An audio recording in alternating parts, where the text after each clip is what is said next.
Hey, this is Mike Ochsner, also known as Ox, from visiontraining.com and dryfiretrainingcards.com. And this is Meet the Pressers. Meet the Pressers with Matt Mallory and Klint Necro. Brought to you by Public Safety and Education and the Trigger Pressers Union.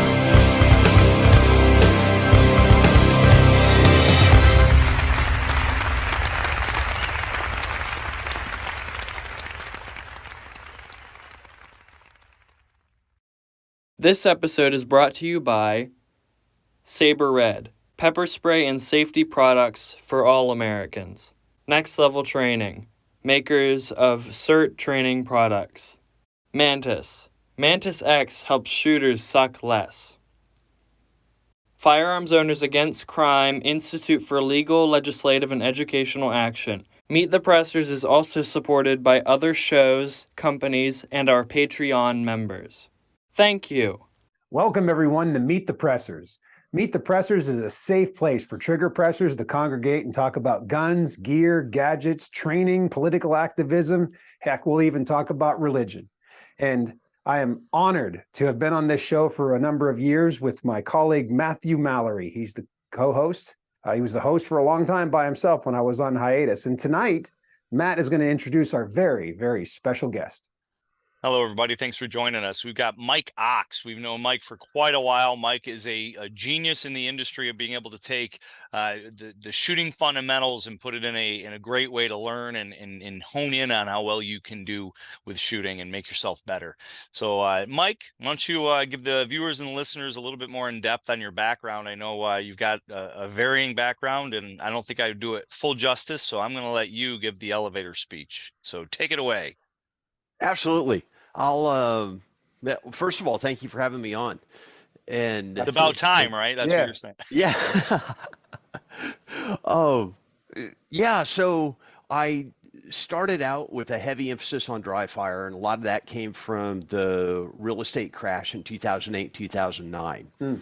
And I put together stuff that I'd done in the past, working with, I got to go to track camps in the summer and work with Olympic coaches in the 80s and 90s, and that taught me a lot of things about mental imagery and how to train mentally in a way that carried over to physical performance.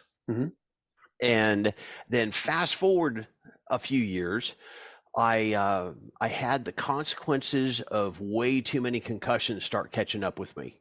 And I had vertigo most nights. My eyes didn't track correctly. Balance was a challenge. I was falling a lot more often than normal.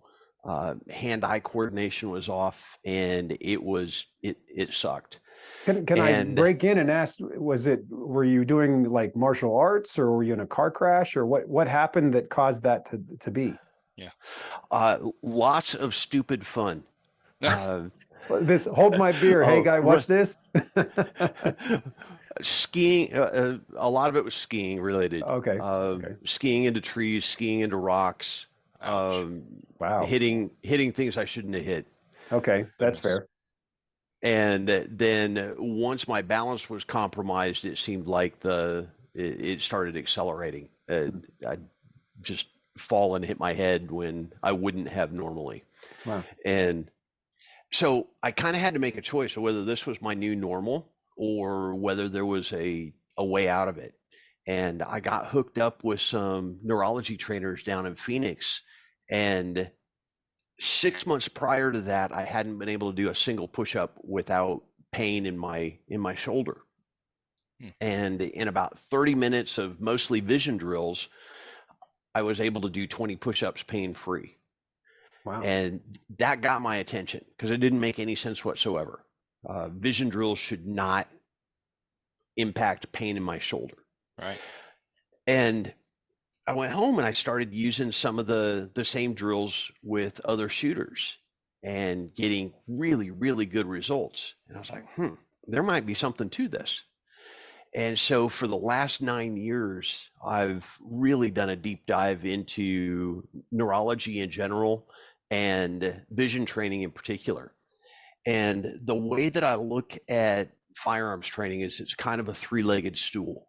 And we've got tactics and techniques and mechanical skills, which are absolutely vital, but they are built on a foundation of psychology, of how well we can manage stress, and neurology, which how well our senses work and how well we're able to interpret our senses and translate those into motor movements. How quickly can we and accurately can we see something, see it correctly, interpret it correctly, and then put accurate hits on target if need be. That's interesting. I've done coaching with JRTC shooters, air rifle shooters, and having them go through the entire process of, in their mind, visualizing the shot, what their sight should look like, in their brain, knowing what it feels like to have that smooth and continuous trigger press, and then acting through it. And you definitely do see better results. And I recently did an article on PDN talking about using visualization in defensive training, so that we can better recognize when the threat ceases, whatever that may be. So I'm totally tracking on board with you on this process, but I'm really interested that you didn't feel pain. That's such an amazing statement to make, right? By doing those exercises beforehand and then having it bypass the pain sensor in your body. So to explain to us, like in the layman's term, how that works. Yeah, so it's really cool. The brainstem is the first place where the sensation of pain hits in the brain. And it can decide basically whether to magnify that sensation or shrink it before it sends it to the rest of your brain. And so if the brainstem is stressed because the eyes are saying that that's straight ahead, and the inner ear is saying that's straight ahead, and hand-eye coordination is saying that's straight ahead, then you're more likely to feel more pain. If everything is synchronized and in agreement on what straight ahead is, then there's more energy available to inhibit pain. Interesting. Wow. My brother-in-law is a chiropractor, and he kind of talks about body alignment and how that I think that would jive a lot with what you're saying right there. I mean, that would be physically like mechanics of the bones in the body, but that also does induce where your head's looking and where your arm movements might be as well. Interesting. Well, I don't mean to throw you off your train there. So continue on if you would, talking about the story of how it led you to where you are now. Yeah, so then over the last 9 years, I've done a deep dive into neurology and trained with Wharton Neurology, with Z Health, with Next Level Neuro, and a few other organizations, and it's worked out. Well, this year, I'm probably going to hit somewhere between 160 and 170 hours of live continuing education. Wow. In neurology, so. That's great. That's awesome. That's awesome. So a lot of people, this in this day and age, a lot of people don't realize, like, we are at the, with Force Science Institute and a lot of these other organizations and companies looking into how all this does. And then with DSF, with Pincus and the whole body cam, dash cam, surveillance videos, all that kind of stuff is really, we're at the precipice of, I think an explosion of knowledge and being able to offset bad guys, bad stuff they're doing, right? The more mental, the more physical we can put to and do it how our body naturally would do it is going to be a winning combination for good people. So thanks for that. Thanks for diving deep into that, because when you talk, I'm looking at you like, I'm not a genius. I think I'm a normal dude, but I look at both of you guys, like, you guys, I'm like, my head hurts. Because you two are like two of the smartest people that might be running into one too many fists as opposed to trees. I don't know what you're talking about. So a lot of your material and your instruction that you offer, is it more geared towards better performance with the gun, or is it more geared towards using that gun in a defensive context? So my focus is on self-defense and duty use of firearms. There's a lot of that carries over to self-defense and basic fundamentals with firearms, people learning how to handle a firearm for the first time. And one of the ways that I explain it is that if you're in a sports car and you're on an on-ramp trying to get onto the interstate and you've got the pedal mashed to the floor and you're not accelerating as fast as you want to, but all of a sudden you start smelling your brakes and you hit the brake release and all of a sudden poof, you shoot forward.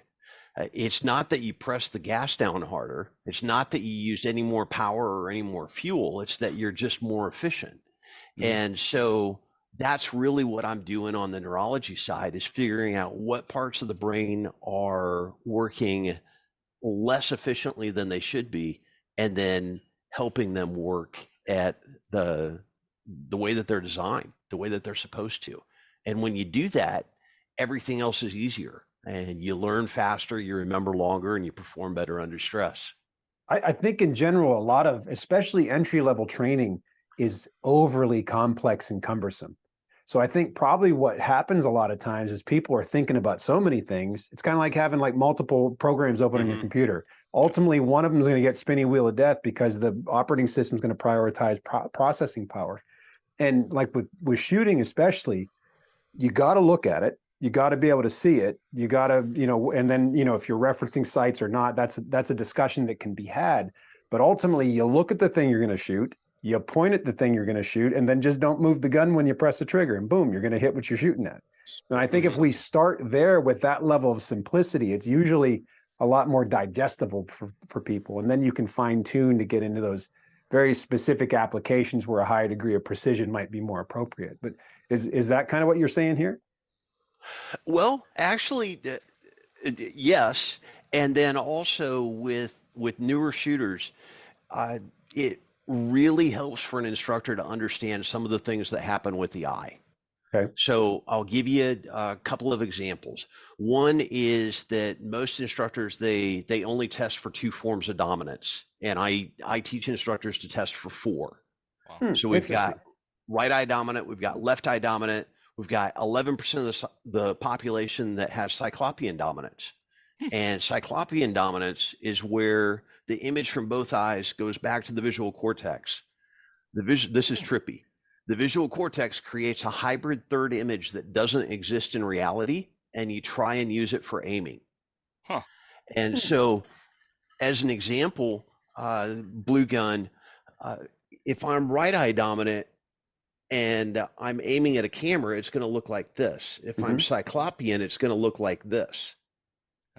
The reverse sight picture is going to point to the middle of my forehead. Now, would that be predicated on where the focal plane is focused? Like if you're looking at front sight or if you're looking at the target, would that play into no, it? it's eye dominance. Just so it's all in the brain, and for most things it doesn't matter all that much. And there's techniques to get it to stabilize to one eye or another that I use and teach. But so that's 3. Yep. And then we've got a fourth one.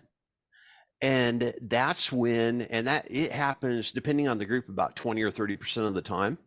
And if you do that reverse sight picture again, the sights line up with the corner of the eye, and it moves, and it might change every time the person draws. Really? And I've seen that. Yeah, I've seen that. I didn't really know how to diagnose that at the time either. So continue. This is fascinating. Yeah, and then from there, if you've got people with reading difficulties, there's a very high percentage of people who have trouble reading who their eye dominance changes every 2 to 3 seconds, sometimes every 2 to 6 seconds. So they might be right eye dominant, and then left eye dominant, and then right eye dominant, and basically end up with a hole in their vision that switches eyes or switches sides every few seconds. Interesting. And so in the past, we've had, a lot of the training on the civilian side, it's trickled down from the military and law enforcement. We've used best practices from military and law enforcement. And both military and law enforcement, until recently, had more people signing up than they needed. And so they could use their training as a filtering process. They didn't really have to help everybody get through. They could just say, hey, you know what? You're not going to cut it. Get out of here. Well, there's two huge problems with that. Number one, I'm the protector for my family. I don't have 99 people applying for the position to do what I need to do. That's I've got right. to figure out solutions Like that. to make it work for me. Number two, with military and law enforcement, we no longer have 100, 150, 200 people applying for each position. No. We've got if we've got somebody and they check all the boxes that we want checked, except for shooting, we have to have tools to help them make the standard, and not just make the standard on paper, but make the standard when it counts. Right. Right. Absolutely. So some of these vision things that didn't really matter before, because we could be sloppy and just kick people out of programs, we don't have that luxury anymore. So training has to be elevated. And that's spot on. I actually, I'm the director of a Peace Officer Academy here in New York, and I start tomorrow. We actually have all of our instructors coming together with all of our recruits. So tomorrow night, and in November, I'm doing the firearms training portion of it. And that's the thing that I always struggle with, is we're at the end of the academy. The last portion of the academy is the 47 hours of firearms training that I put them through. And what are they, how are they going to do? Because if they suck really bad, I mean, they all have to have their pistol license to be able to come into the academy, but it doesn't mean anything. Getting a card doesn't mean you can shoot the qual. The qual's not that hard, and I like to think I'm a pretty good instructor, so I've been able to pass my recruits over the years, but it can be a struggle for somebody. So you're spot on with law enforcement having that issue, that vacuum.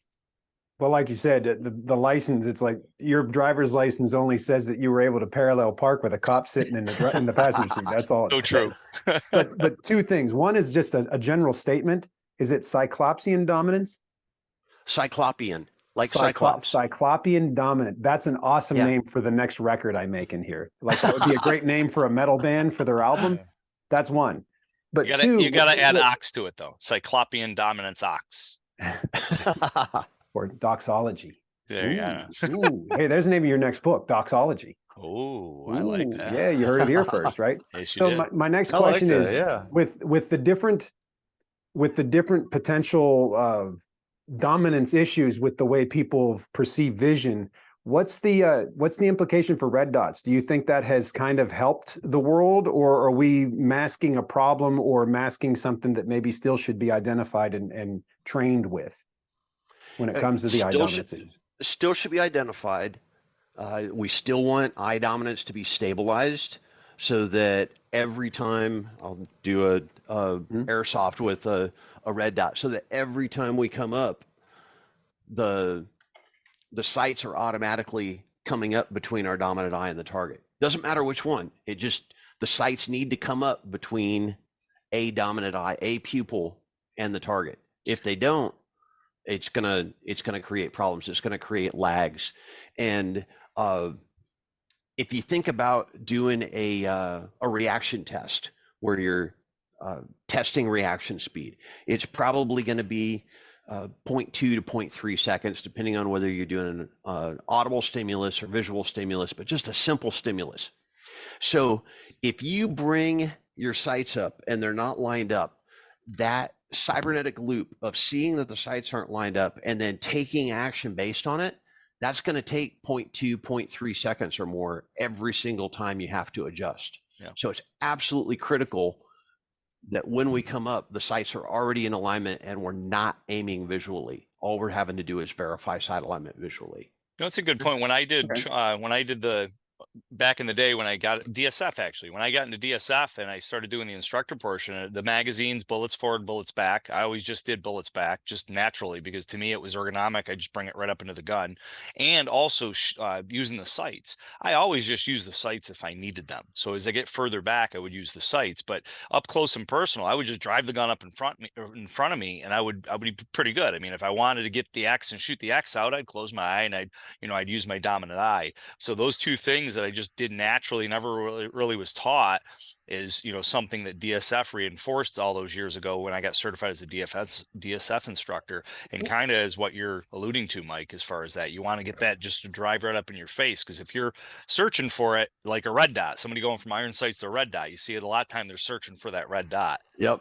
I think inherently people, if they are aware of a dominance, inherently, even with both eyes open or close one eye, they'll end up gravitating towards that dominant eye no matter what. So even if they're both eyes, like I'll use my phone here. Like if I'm right now, like which eye am I using here? If you can You're see right. that. Right eye. Yeah. So but that for me, I think I might be one of your special people that have the strange metal band album title, Cyclops. because I do tend to shift a lot, and a Yeah, lot of that's how you times came up at first. I'll be left eye, but when you watch people from behind, we don't always get a chance to safely stand in front of somebody to recognize this. But if you got a camera or something, a lot of times you see people, they will come up and then they'll do that little shift, and that's Yeah. that time delay that's definitely very inefficient. And as we know, with any defensive encounter, time is what will get us killed more Yeah. often than not. And so here's the other part of that.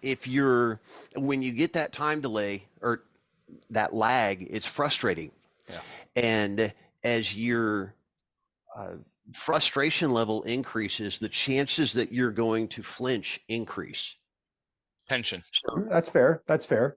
Tension builds up. Yeah, makes sense. yeah, it basically has the midbrain is responsible for inhibiting flinch. So it yeah, if we can make the midbrain happy, get the gun up between the dominant eye and the target, then we're one step closer to taking that shot without flinching. So I want to get both your guys' opinion on something real quick, and then Mike, if you could explain how we move from that next step, because as an instructor, and this is where I'm going with this. I'll tell my students to hold their hand at about a golf ball size hole low, and then look at a picture on the wall, and I'll tell them which picture, and then I'll say, okay, keep both eyes open, don't close an eye until I tell you to, and then I tell them to bring your hands up in front of your face and look at that picture with both eyes open. And then I tell them, close your left eye. If you still see it, your right eye dominant. Open both eyes, close your right eye. If you still see it, your left eye dominant. And I'll do that because, the whole thumb thing or you do this and bring it back. I found flaws with those two. So I like to have them keep their arms locked out and bring it up. But that's what I found. So both guys comment on that if you like that, or if there's another way that you like. I find the mechanical movement, people tend to lie to themselves. I'll have them like pretend the camera is my nose and I'm the instructor. I'll just have them put my nose, and then you can kind of see. Can you guys see I'm left eye dominant, which is typically what I am. But I've often thought, we all evolve as instructors. So, I grew up in this industry as an NRA training.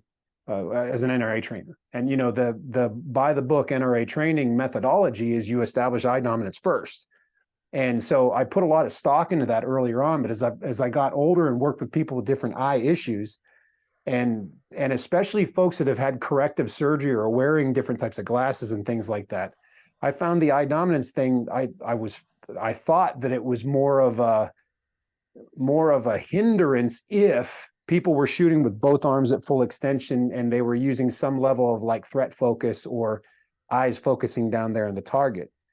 When I would have someone shift to a front sight, if they decided they needed to, I would just instruct them to close whatever eye they felt they needed to. I felt most people were able to figure that out without me giving them or overloading them with instruction. Smart. But if we're considering that there is also two other types of dominance, this is pretty interesting. Yeah. So take it away, Mike. Yeah. Tell us how we evolve as instructors, because I'm excited. So there's two big ways that I test eye dominance. One is basically having them, I will point at my eye like this and tell them to bring a pin up underneath my eyeball like it's a lollipop or a golf ball on a tee. Okay. And whatever eye, when I'm looking back at them, whatever eye the pin is lined up with is their dominant eye. And ideally, it's going to be lined up here. It might be lined up here. It might be lined up there. That's fine. That's fine. But any of those middle alignments are not fine. The other thing, so I'll either use a pin or I'll use a blue gun and have them aim the blue gun at my eyeball. The other thing to keep in mind, and the reason why I don't use this is because you can have different eye dominance depending on whether you're holding a pistol in your right hand, left hand, both hands, or whether you're holding a pistol versus a long gun. That's interesting. Yeah. It's interesting. And I it's can see not. that Let with me long let me clarify before someone puts a long thing in the chat here. If Okay. you're shooting in a bladed position, or if you have a rifle or something mounted to your face, then eye dominance is a huge consideration and needs For to be sure. identified ahead of time. So let me clarify that from what I said before. But this is interesting. So is this more of a recognition thing so that people are aware of what their eye dominance is? Yes. Or would you then in fact change their technique of presentation to compensate for it if it was something other than what they're than the norm, or the all right hand side or whatever? No, you're a chiropractor. You go in and you straighten them out. So what normally doesn't happen is that somebody will be right eye dominant with their right hand and left eye dominant with both. That makes Okay. It right eye, right hand, left eye, left hand is more common, Okay. but it'll be more likely that somebody will have cyclopean dominance or mixed dominance with one of those. And so the answer for a lot of those problems is actually a device that I made. It's beads on a string on a retractable device, and you go from bead to bead, and it trains the brain to know what to pay attention to and what to ignore, and get your binocular vision to fuse correctly, Okay, that's to blend interesting. together That is. correctly. Yeah, So I it could be definitely have fixed. had. Yeah, I definitely have had rifle shooters where they were right-handed but severely left-eye dominant, and we Yep. would use tape or use like an ocular device to cover it, and then really train them to do that. So Yep. I totally Mhm. believe that can be learned to be changed as far as what the dominance is. But that's interesting. Why the 3 step? Is it more of just like baby steps as opposed to jumping off the cliff, that you have the different distances, or is there a scientific reason for that? Oh yeah, so this goes out 7 feet, and you can hook multiple of them together depending on what you're training. And basically, you want your eyes to be able to look at, or basically be pointed at what you're looking at, and you want to see both images clearly. And then the next step would be being able to turn off and turn on one eye at will, which is something that you do when you're doing both eyes open, long distance shooting through a scope. You basically learn to turn off that eye that's off of the scope, Okay, and yeah, so I that can your world is in the scope. see Uh, that. I know when I've gotten behind a rifle, I could just kind of not necessarily close this eye, but kind of obscure it somewhat to where all my focus was in the tube. So okay, I yeah, could see where that could just apply. enough so that the brain knows it can ignore it.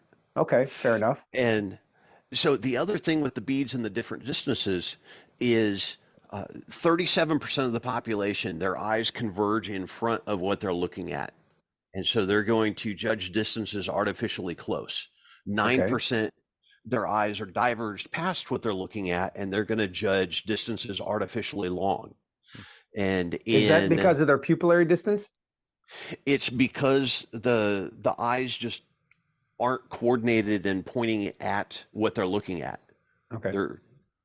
And it's something that this helps fix very, very quickly. Well, And no matter where your focal plane is, past the focal plane, would we still not receive some type of stereo image? Or are you saying that we're training the brain just to discount the stereo image and only look at the focal plane? so the first phase is that we want the stereo image. We want both eyes to work together, and we want them both to be pointed at what we're looking at. So that's the alignment aspect, I would guess, correct? Yeah, and the reason that becomes important is, imagine if you're looking at, let's say you're threat focused, and you're looking at the threat, and your eyes are converged in front of what you're looking at.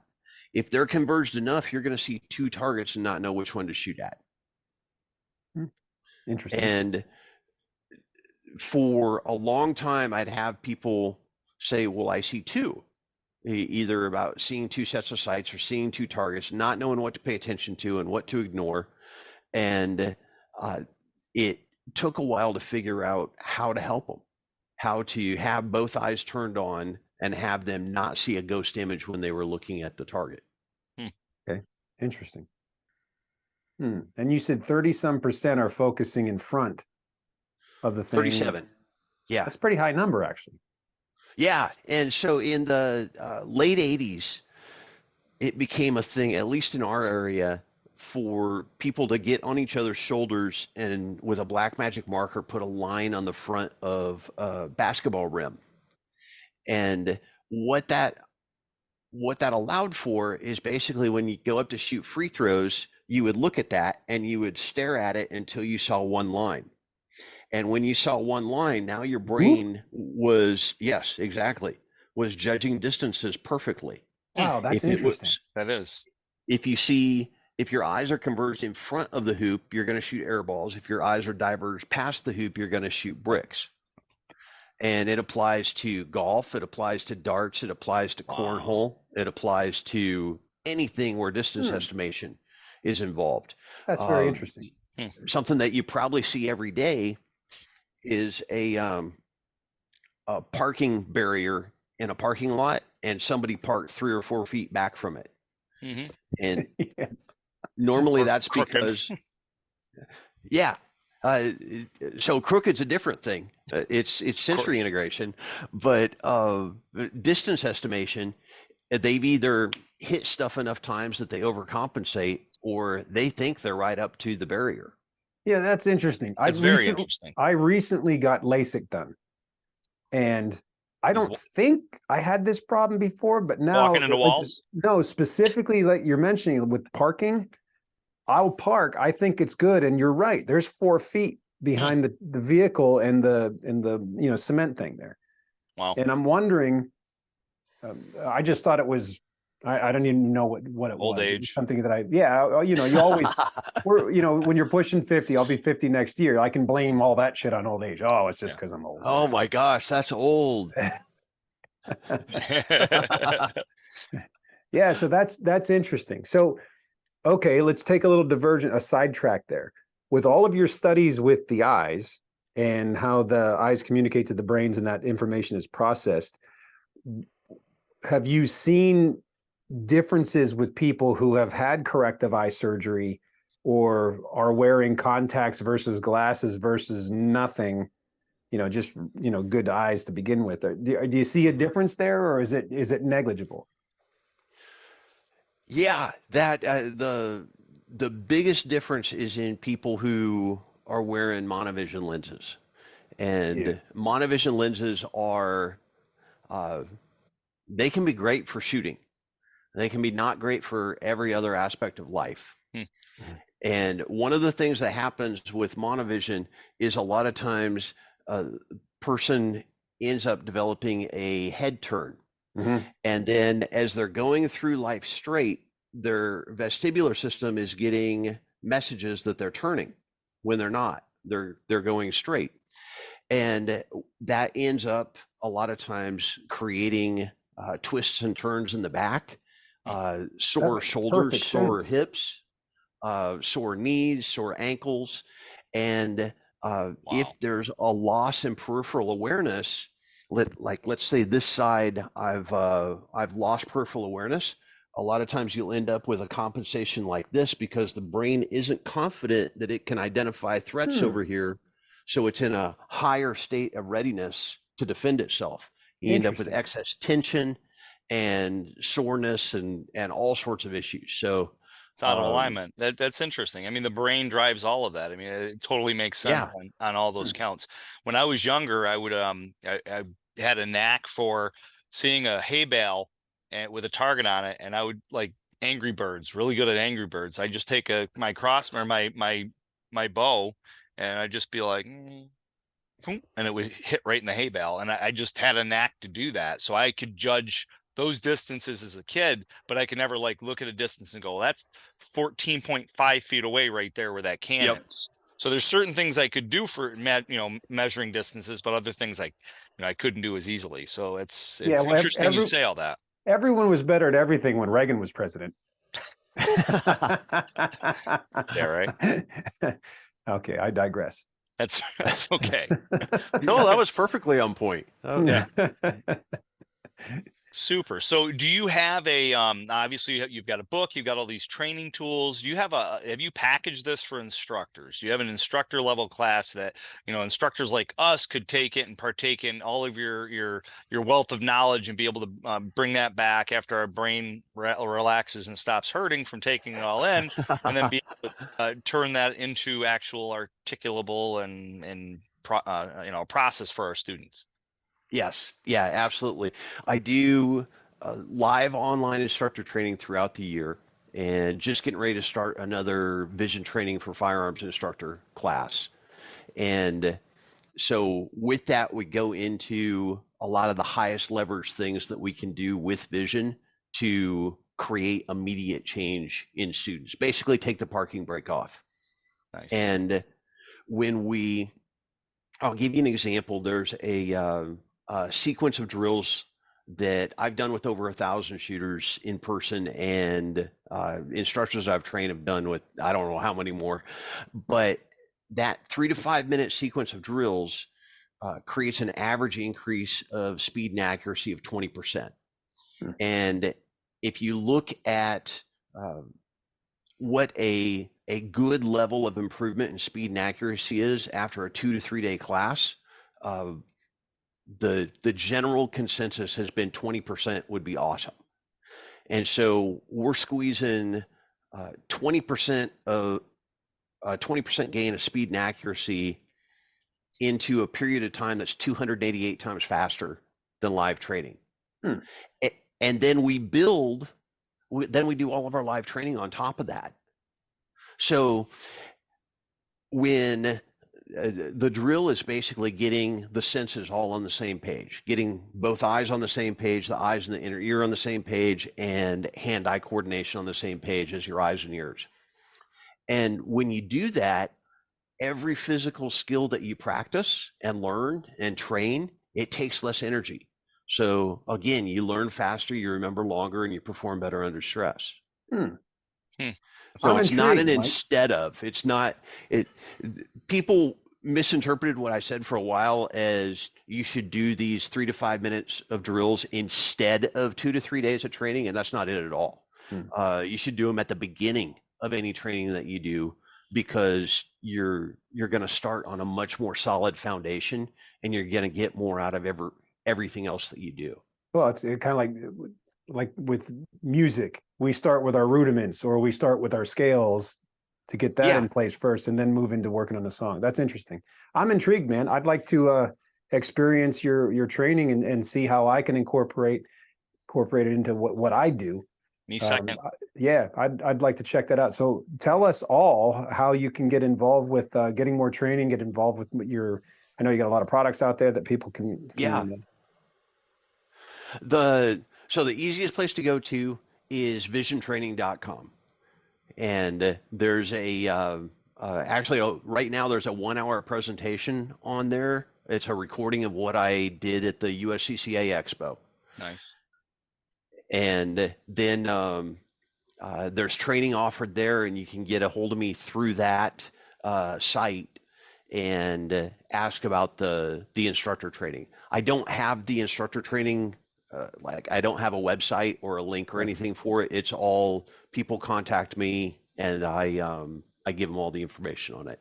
Excellent. I'm curious, how do you run? Because I know a lot of what you need to do is kind of looking at human behavior in the eyes, obviously. So are you just basically running off of a camera, like we would use like a SIRT pistol or something that we could use during the training process online? Yes. Yeah, absolutely. Sweet. Yeah, I mail out tools like this and that and other vision training tools, and we go over how to diagnose when somebody would benefit from them, how to use it, and how to know if it was successful or if you need to do something else. Sweet. I'm intrigued, man. I'm really intrigued. I look forward to experiencing your kung fu, so to speak. Well, thank you. It's a ton of fun, and if you look at the top NCAA teams in the country and the top pro teams in the world, over the last decade, they've all invested hundreds of thousands, if not millions of dollars into vision training. And firearms training is at least a decade, if not two, behind. So everything that I'm doing and teaching has been proven out already in pro sports and won world championships and Olympic gold medals and everything else. And it's just taking things that we know work about the brain for physical performance and learning physical skills and applying them to firearms training. Yeah, I mean, putting a ball in the hoop is same as, like I said, shooting. Look at the hoop, put the ball in the hole. it's really pretty much the same thing, right? But the eyes have to be working in your favor in order to do that. Yeah. Well, it just makes total sense as far as, exercising, having your body in tune with your mind, so you can effectively do the task at hand. It's neat that you're giving it a new direction. I love it. Well, not I guess a new direction in this industry, I guess would be the right. Better. So I noticed that you're one of the presenters at a Girl and a Gun national conference. Yeah. And I just got asked today by Robin Sandoval to actually come and instruct. So I'm going to be one of the instructors coming up, first time. She asked me, I think last year she asked, but she had an opening, and then she got it filled by somebody else that was on the waiting list. So she reached out to me today. So actually I'll be there as well. And I'm hoping, this is my first time even going to it. I'm assuming we'll have some downtime to do other instructors classes, like hint, Mike Ox's awesome class. So that has been something that we've talked about for years. This will be I think my 8th year teaching there, maybe my 7th. It's been that long. And no, basically there's so much demand for hundreds of people. Instructors. Yeah, it's I think 700 this year. Sweet. And so yeah, you'll be probably teaching all 6 sessions. All right. And there won't be time to take anyone else's class. I have to do it ahead of time. We'll be at a SHOT Show, so I'm sure you'll be there. We'll bump into you there somewhere. Yeah. I'm going to be presenting at NRA annual meeting this year, so I got 3 seminars going on for that, and it looks like I probably shouldn't say this yet. I don't have the contract yet, but it looks like I'll be putting on some sessions at Great American Outdoor Show this year as well. So what else do you have coming up, big show wise, Matt? Anything else going on? I'm doing a bunch of classes in Maryland again, coming up the end of next month, and then December I'll be at a tactical down in Tennessee at Tactical Response. So James Yeager's place, I'll be down there teaching. I've also got Ohio. Candy is going to be having me out in Ohio to teach there. Oh, Candy Petticourt. And then she's good people. And then obviously I have to tell you a story about Candy. Okay. You guys know the drill, like push your limits. Mm-hmm. You know, 1001, 1002, 1003. I was running her through that with a carbine, and she was consistent like a metronome. But I would say, Candy, I want you to push it a little bit faster. I think you're capable of pressing the trigger a little sooner than you're doing right now. And it was like bang, bang, bang, bang, bang. Very consistent cadence. And I'm like, Candy, I want you to push it. And I tried all my tricks, right? So I'm like, I tried to do the mathematical thing. I want you to do 17.5% faster. And it was just bang, bang, bang, bang, bang, same tempo. So finally, Candy's a very spiritual person, and just a wonderful, wonderful, great, nice lady. Yep. And I said, Candy, I looked her in the eye, I said, I effing dare you to go faster. And she kind of went like this and gave me this look, and it sounded like pop, pop, pop, pop, pop, pop. It was so fast. And when she was done, she went, it was kind of like on The Matrix when he pulls the thing out of his head. He says, I know Kung Fu. It was such a wonderful, wonderful moment. That's awesome. Somebody has that on video. But after that, she had so much more confidence in getting to that next trigger press a little sooner than she was doing before. So I was real pleased with that. But yeah, we went through a bunch of iterations. But she's a good lady. So I forgot to tell you. So I was down in Missouri. I taught at Kevin Dixie's Train and Learn. Katie brought me in to teach there, and I saw her, and we're standing there talking. She goes, "Tell Klint I said hi, and you I'm the only black Candy you know, so make sure you let him know that he won't forget who it is." Oh, I won't forget her. She's a good lady and a hell of a good instructor and educator, and just really in it for the right reasons to help arm our fellow Americans to be their own family first responders. Yeah. Yeah, so I got a SHOT Show. I'll be at the Great American Show on February 5th. So that Monday, taking a bunch of students down there to get their PA license. I'm going to be teaching in Texas. I'm teaching in Georgia. I'm teaching in Florida coming up in January, February, and then May for the NRA's annual meeting and exhibits. I'll be teaching in Texas and Georgia on my way down for that. So Cool. yeah, so a lot of stuff coming up just through the first quarter one and quarter two next year. No rest for the wicked, man. For sure. I'll definitely have dates on the PDN training tour. Nice. Again next year, and yeah, got a lot of stuff going on. I'm hosting the Gunmakers match again in Pittsburgh. I think I'm going to do that. I think I'm going to buy me That's a cool 3D and build me a gun. Talk about some of just most innovative things. And the guys brought stuff that didn't work, and there were other guys that brought stuff that there was one dude, and I know I'm sidetracking here. He made his it was for a 22, but his recoil system was actually a tube that had magnets in it. So when the bolt came back, the magnets pushed it back forward, and he got it timed out, and he was shooting 22 long rifle out of it, and it was cycling very consistently. Smart. But all built on a 3D printer, man. It was pretty. He was using like a 1022 bolt, basically is what it was. But it was very interesting. So that'll be a cool one. If you guys come down, we'll have to make sure we all go out to dinner for that too. Yeah, for sure. So Mike, what do you got going on? Where are you going to be, and how can people learn more about you and find you? I know you mentioned earlier, but I want you to say it again, because this is good stuff. Yeah, visiontraining.com is a great place to go to get more information on how to use vision training to shoot better and basically be more awesome. A lot of things that people blame on aging, they're not because of aging, and you can get them back. Amen. And I look forward to it. Yeah.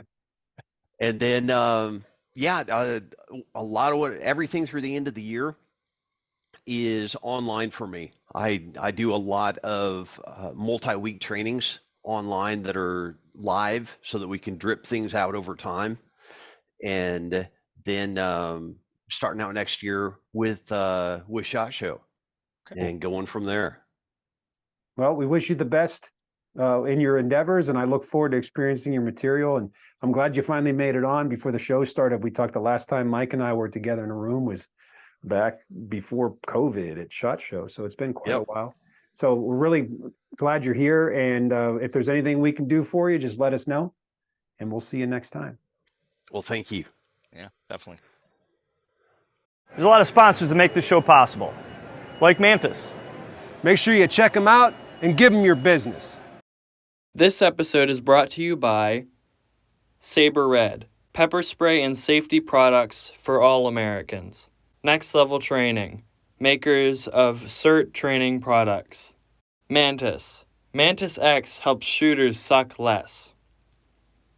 Firearms Owners Against Crime Institute for Legal, Legislative, and Educational Action. Meet the Pressers is also supported by other shows, companies, and our Patreon members. Thank you. Thanks for watching or listening to our show. Make sure to like, comment, subscribe, share. Click that little bell thingy so you know when the next episode's uploaded. Support us on Patreon. Come to one of our classes. Host us to come to you and do one of our classes at your location. And until next time, Adieu. Thank you for watching Meet the Pressers.